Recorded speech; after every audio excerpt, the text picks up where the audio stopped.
Hello and welcome to देसी मार्टनी और big boss के एक और धमाकेदार दिन का अपडेट लेकर हम हाजिर हैं फिर से। और इस बार बिग बॉस में मंगलवार को मतलब क्या क्या एक साथ हो गया। मेरे साथ है महिमा।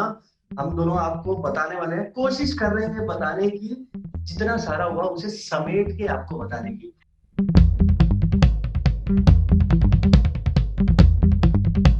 तो पहले हुआ ये कि फराह की अदालत जो चली रही थी मंडे से वो फिर कंटिन्यू हुई और फराह की अदालत के साथ बिग बॉस ने एक ट्विस्ट खेला और लोगों की लॉयल्टी का ऐसा टेस्ट लिया कि मतलब किसी ने नहीं सोचा होगा।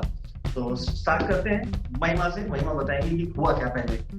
तो सुबोध फराह की जैसे आपने कहा कोर्ट सेशन चल रहा था। सबसे पहले कल रात के एपिसोड में बुलाया गया अभिनव शुक्ला को। उनसे पूछा कि क्या आपको लगता है आप इस गेम के लिए फिट हैं या मिसफिट हैं। अभिनव ने साफ बोला मैं इस गेम के लिए मिसफिट हूँ, लेकिन ये एक चैलेंज है जो मैंने विलफुली लिया है। फराह खान ने फिर रुबीना उनकी वाइफ से पूछा कि क्या आपको थोड़ा सा तो बुरा लगा होगा जब फर्स्ट हफ्ते में अभिनव ने इम्यूनिटी को चुना था आपको घर में आना अलाउ करने की जगह। तो रुबीना ने कहा नहीं, मुझे सिर्फ बहुत बुरा लगा कि उन्हें ऐसी सिचुएशन में पड़ना पड़ा। मतलब ये सच्ची में घर एक मंदिर चल रहा है सुबोध, और मुझे तो बहुत मजा आ रहा है ये देखने में। इतनी इरिटेटिंग है यार रुबीना, फराह कैसे बोल देती है यार। ये चीज सीरियसली, आई मीन सीरियसली। और रुबीना को इरिटेटिंग कहा है तो ऑब्वियसली निकी की बात तो डेफिनेटली आएगी, क्योंकि निकी को सबसे ज्यादा रुबीना इरिटेटिंग लगती है एंड वाइस वर्सा। तो सेकंड स्टैंड में बुलाया गया निकी को। निकी तंबोली से फराह खान ने बोला कि आप मेरी फेवरेट थी फर्स्ट हफ्ते में, आप इतनी क्वर्की, इतनी फन, इतनी मजेदार, फिर एकदम से क्या हो गया। तो निकी ने कहा कि एक्चुअली मुझे सॉफ्ट कॉर्नर हो गया सबके लिए, इससे मैं सबकी हाँ में हाँ मिलाती हूँ, बट अब ऐसा नहीं करूंगी, अब मैं गेम खेलूंगी। फराह खान ने ये भी रिवील किया कि निकी तंबोली ऐसी एक लौती कंटेस्टेंट है जो किसी के बारे में बिचिंग नहीं करती, पीठ के पीछे नहीं बोलती, सब मुंह पे बोलती है, और बस उन्हें ये सजेस्ट किया कि जान से थोड़ी दूरी बनाए रखो। Keep distance horn okay please. लेकिन पहले दो कंटेस्टेंट काफी ईमानदारी से उन्होंने एक्सेप्ट किया कि उनके फ्लॉज क्या है, और उन्होंने ईमानदारी से बोला यार ठीक है अपन अपने लिए खेलने आए। बाद में निकी के बाद नंबर आ रहा है जान का। फराह की अदालत में जान पहुंचे और फराह ने मतलब उनकी तगड़ी वाली डिमांड ले ली। फराह ने बोला कि भाई एक बात बता, तू निकी के पीठ पीछे उसके अगेंस्ट प्लॉटिंग करता है, तेरे को शर्म नहीं आती? तो और जान को ये भी बोला गया कि तू इलेक्शन से इतना क्यों डरता है कि किसी को भी कुएं में ढकेल देता है। For example Nishant. और जान के साथ साथ जान के बाद बारी आई राहुल की। राहुल को फराह ने बोला कि भाई तू थोड़ा कम बोला कर, तुझे अगर लगता है कि तुझे 4 बातें करनी है तो प्लीज 2 ही करना। और उस पूरी इंटरोगेशन में एक बड़ा अच्छा सा टैगलाइन जो राहुल को लगता है कि बहुत अच्छा था वो उन्होंने फेंक के मारा, और टैगलाइन ये थी कि पवित्र से उनका पवित्र रिश्ता बता है। पता नहीं भाई क्या कहना चाह रहा था, हमें तो समझ नहीं आया लेकिन उसे बड़ा मजा आया। और फिर राहुल के बाद बुलाया गया किसे महिमा? राहुल के बाद बुलाया गया शार्दुल पंडित को, जो बहुत ही ज्यादा प्यार से गेम खेल रहे हैं और वो ऑडियंस को भी बहुत ज्यादा पसंद आ रहे हैं, बट लोगों को लग रहा है वो ठीक से खुल नहीं पा रहे। यही चीज जज फराह को भी लगी, यही चीज दोनों जर्नलिस्ट्स को भी लगी। और शार्दुल से पूछा गया कि आप भैया कैमरे से क्यों बात करते हैं, तो शार्दुल ने इसमें एक बहुत ही अटपटा सा जवाब दिया कि मुझे लग रहा है बिग बॉस की जगह यहाँ स्प्लिट्सविला हो गया है, सब 2-2 के पेयर्स में जाके बैठे हैं, मेरे पास कोई है नहीं तो मैं अकेला कैमरा में ही देख के बातें करता रहता हूँ। और बट उन्होंने प्रॉमिस किया है कि अब मैं थोड़ा और खुल के बाहर आऊंगा। फराह खान ने बोला आप थोड़ा और एंटरटेन करिए, डरिए मत हर चीज से, और अगर जाएंगे भी इविक्ट होके तो कम से कम कुछ करके दिखा के जाएं। तो ये चीज बहुत अच्छी थी। शार्दुल ने प्रॉमिस किया है कि वो, उन्होंने कहा वो बहुत अनप्रेडिक्टेबल है भाई, और वो बहुत ट्राई करेंगे कि आप लोगों को एंटरटेन कर सके। शार्दुल के बाद आई वो जिन्होंने ऑलरेडी दूसरी बार एंट्री मार चुके हैं घर में, कविता कौशिक। FIR की चंद्रमुखी चौटाला से बोला फराह खान ने कि प्लीज बेटा अब और इस एजाज के टॉपिक को मत स्ट्रेच करो, अब कोई नया टॉपिक ढूंढ के लेके आओ। और उनसे पूछा कि उनके हिसाब से इस घर में लायन कौन है और बिल्ली कौन है जो सिर्फ मियाऊ मियाऊ करती है।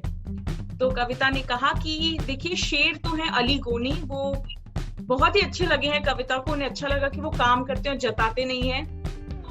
बिल्ली उन्हें लगी जैस्मिन, निकी तंबोली, पवित्रा और जान।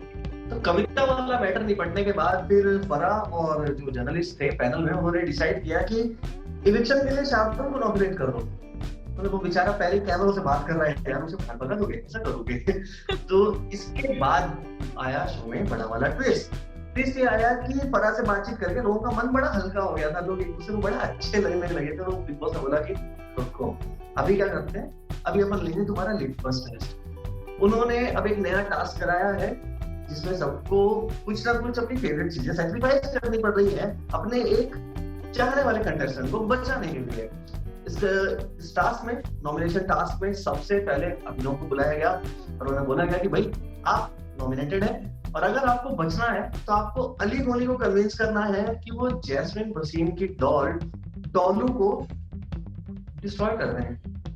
जैस्मिन बेचारी, जब उसे ये पता लगा तो उसके आंसू आंसू छूट पड़े, नदियां बह गई वहां पे। लेकिन अली गोनी ने समझा कि भाई जब तक वो घर में नहीं आए थे तो अभिनव और रुबीना जो है वो जैस्मिन की साइड थे, उनका ध्यान रख रहे थे, इसलिए अब उनकी बारी है तो ये तो करना पड़ेगा। उन्होंने डॉलू का पता नहीं भालू बना दिया, क्या क्या दिया।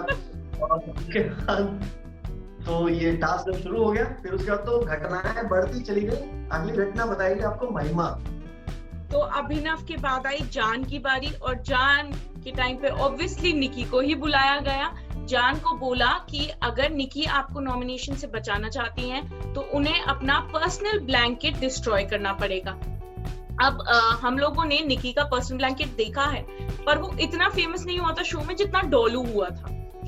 निकी ने बिना सोचे 1 सेकंड में बोला okay I will do it. वो गई, पहले वो 2 मिनट लेटी रूम के बेडरूम एरिया के अंदर, उन्होंने कहा बिग बॉस आपने मेरे इमोशंस के साथ खेला है। फिर वो लेके आई ब्लैंकेट, उन्होंने सोचा भी नहीं और सिर्फ जान के लिए, उसके दोस्ती के लिए पूरा ब्लैंकेट कट आउट कर दिया और बहुत सारे पीसेस करके उसको स्टोर रूम में रखा। फिर निकी ने रिवील किया कि ये ब्लैंकेट एक्चुअली उनकी मम्मी का है। उन्होंने उसको किस किया, बोला आई मिस यू मम्मा, और फिर वो आई और उन्होंने जान को एक जोर से झप्पी दे दी। तो इतनी प्यारी बच्ची है यार, उसे कैसे सेलिब्रेट बोल सकते हैं? एग्जैक्टली। हाँ, तो फिर ये टास्क आगे बढ़ता है और अगली बारी आती है हिट इट। फिर नॉमिनेशन टास्क में जान के बाद बारी आती है रुबीना की। अब रुबीना आई तो सबको लगा कि बिग बॉस अभिनव को कुछ बोलेंगे, कुछ कारस्तानी करने को, लेकिन हुआ उल्टा, धमाका। तो सीन पलट गया। जो सीजन की टैगलाइन है, बिग बॉस ने कहा कि भाई जैस्मिन को अब ये करना है कि जैस्मिन अगर रुबीना को बचाना चाहती है नॉमिनेट होने से इविक्शन के लिए, तो उन्हें अपनी कैप्टेंसी पास यूज करनी होगी और उन्हें अली गोनी को नॉमिनेट करना होगा। लेकिन हुआ क्या, जैस्मिन ने कहा कि भाई बात ये इश्क से सिर्फ मेरे लिए आया है, मेरा शहजादा तो वो आ भी नहीं रहा था